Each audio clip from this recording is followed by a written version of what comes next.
حبيب عبادك يا رب. النهاردة احنا في مسجد من أشهر مساجد مصر، وله نسبة مريدين عالية جدا على مستوى الوطن العربي. وعشان نعرف تفاصيل أكتر يلا بينا نبدأ ونقول بسم الله.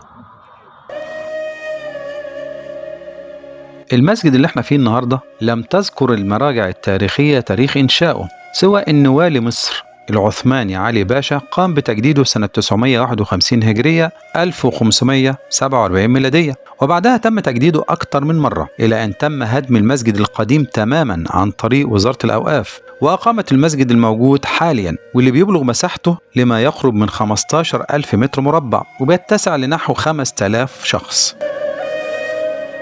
وللمسجد ده مكانة كبيرة في قلوب المصريين وخاصة سكان الأقاليم اللي بيعتبروا زيارته نوع من التبرك.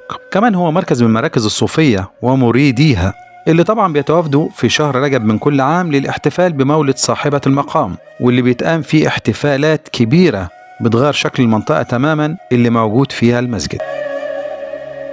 وقد ذكر عضو مركز الأزهر العالمي للفتوى الإلكترونية عن صاحبة المقام إنها نشأت في بيئة دينية علمية وعاصرت خلافة أبي بكر وعمر بن الخطاب وعثمان وعلي بن أبي طالب، وإنها كانت متزوجة من ابن عمها عبد الله بن جعفر ابن أبي طالب اللي اشتهر بالكرم والجود حتى سمي ببحر الجود، وكان لها 6 أولاد وبنت واحدة.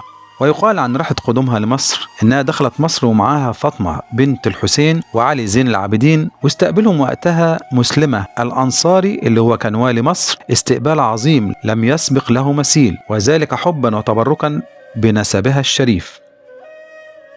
ويوجد خارج المسجد ضريح وهو لمحمد ابن عبد العزيز الملقب بالعتريس، ويذكر أنه كان عابد ومرشد ديني، وهو بنفسه اختار يفضل في المكان ده يخدم زوار المسجد ومريديه، وكانت وصيته أنه لما يموت يندفن في المكان ده اللي هو قريب من ضريح صاحبة المقام.